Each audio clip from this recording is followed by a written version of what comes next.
The heading of Paul's letter to Ephesians chapter 4 reads, Unity and Maturity in the Body of Christ.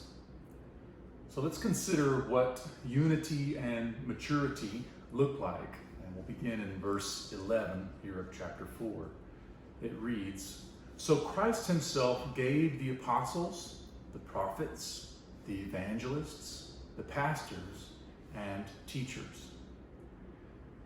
Now, these offices of leadership were given in order, verse 12, to equip his people for works of service so that the body of Christ may be built up, verse 13, until we all reach unity in the faith and in the knowledge of the Son of God and become mature, attaining to the whole measure of the fullness of Christ.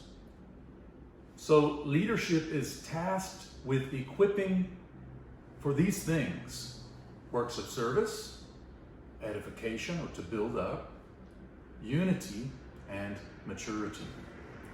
Now, I believe it is noteworthy that Jesus modeled all of these roles, namely apostle, one who is sent, prophet, one who speaks truth to political and religious power structures, evangelist, one who brings good news to bad news situations, pastor, a caring shepherd, and teacher, one who provides clear and accessible truths.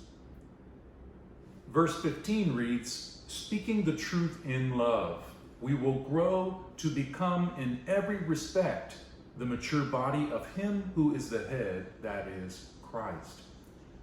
Now, speaking the truth in love is what causes growth and maturity.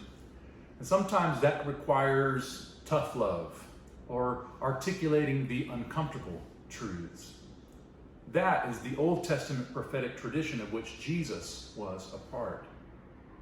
Verse 16, from him, speaking of Christ, the whole body, joined and held together by every supporting ligament, grows and builds itself up in love, as each part does its work. The body grows out of Christ and by that which is supplied by every part of the body. So Christ is the source, yet it is the job of the body to build itself up in love by doing its work. Both leaders and body members have their work cut out for them. We are to aspire to unity and maturity as the body of Christ, and we must also speak hard truths in love.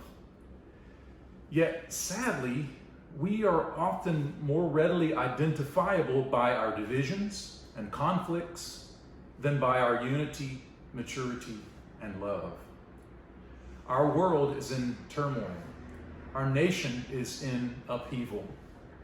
It is time for the Christian body to exhibit unity and maturity through what Paul instructs us here: works of service, edifying speech, unity across boundaries of difference, and maturity in the midst of crises. Now, all of this, I believe, falls under the rubric of loving God and loving neighbor. So I encourage you today to exercise this love, and I leave you with this simple chorus that I hope will ring in your heart today as you exhibit God's love in our world.